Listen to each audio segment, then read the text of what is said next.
Here's the play!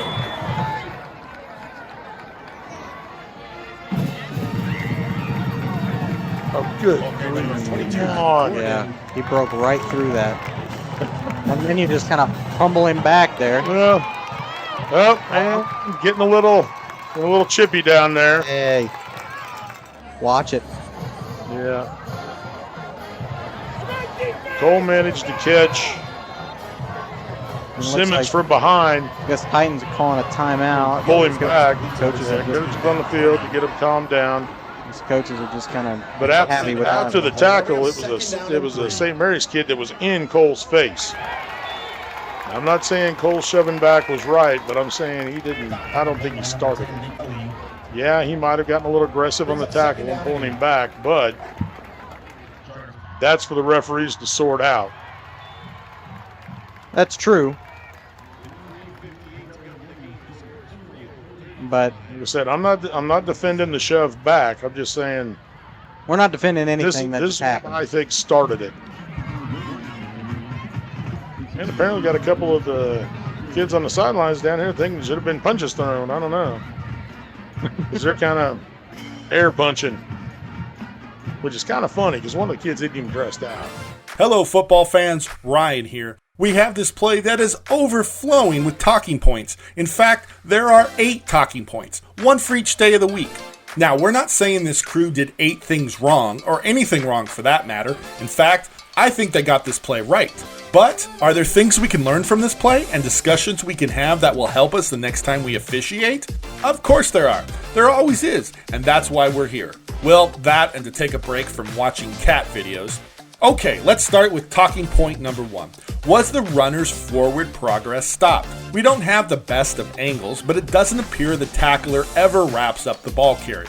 After the initial threat, the ball carrier does a good job of being slippery and avoiding a loss of yardage. The crew does a good job of whistle control too. The next 2 talking points are the horse collar tackle and the wing running with his flag over his head.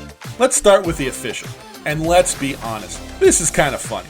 When I screened this for my association, they got a big kick out of it. Hopefully this official can chortle at this play too. The chances are great, this is a one-off. It's not an officiating existential crisis, it's just one of those things. Obviously, the official saw the defender grab the ball carrier's horse collar and drew his flag, anticipating a foul. That foul, however, didn't come as fast as he predicted. This leads us to our 3rd talking point and to our mezzanine seats in Insomniac Theater. Here's Rule 9, Section 4, Article 3K. No player or non-player shall grab the inside back or side collar or the nameplate area directly below the back collar of either the shoulder pads or the jersey of the runner and subsequently pull backward or sideward that opponent to the ground horse collar, even if possession is lost. The horse collar foul is enforced as a live ball foul.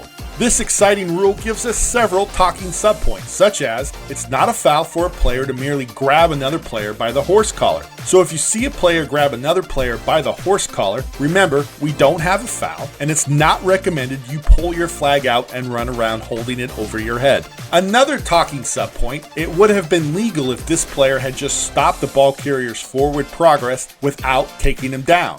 But if the defender had stopped the ball carrier's forward progress and then pulled him backwards or sidewards, we would have a live ball foul, not a dead ball foul, which is exactly what we have in this play. As you can see, the horse collar tackle is a deceptively deep rule and one coaches, players, and fans often misinterpret. So whenever a video gets us talking about the horse collar rule, it's a good thing. After the play, we have some pushing and shoving. The crew is right there to break it up.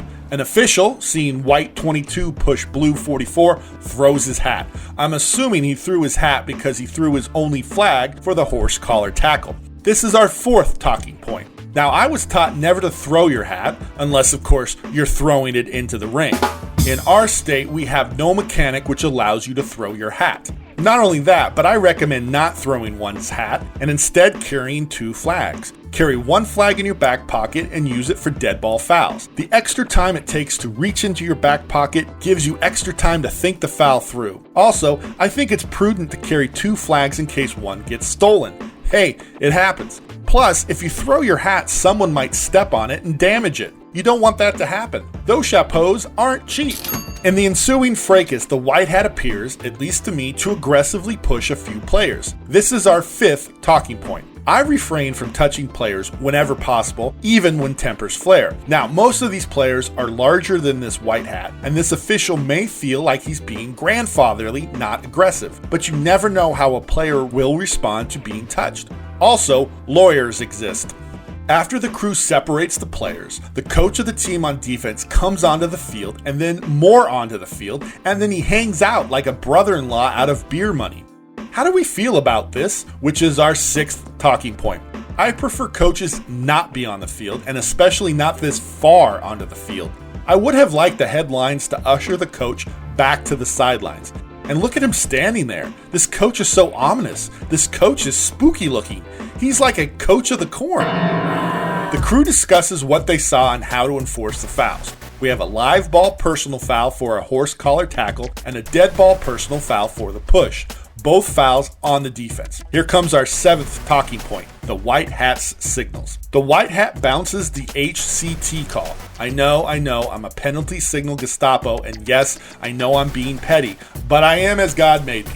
Furthermore, the white hat misses the dead ball signal prior to giving the second personal foul signal. This is somewhat important because as signaled, we have 2 live ball fouls. And as we know, the offended team can only accept 1 live ball foul. Of course, it's highly unlikely anyone in the stadium would know this or put it together or even care. Nonetheless, it is a talking point, it is in the rule book, and when it comes to signals, that is communicating, so we want to be on point.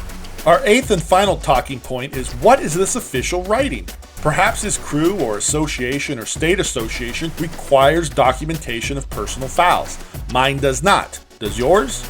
If you don't have to track personal fouls, what are you writing? Maybe the official is writing a trade he'd like to make in fantasy football, or maybe he's starting a novel about a spooky football coach who haunts a stadium.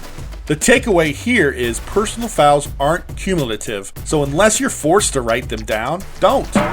So there you go, 1 play, 8 talking points. Again, we're not saying this crew did 8 things wrong or anything wrong, but we're here to learn and we're here to become better prepared for the next time we take the field. If you've learned something from this video, and we hope you did, please like and subscribe. We'd also love to hear your comments on any or all of our talking points. If you're already a high school football official, have a great season. If you're not a high school football official, now is the perfect time to become one.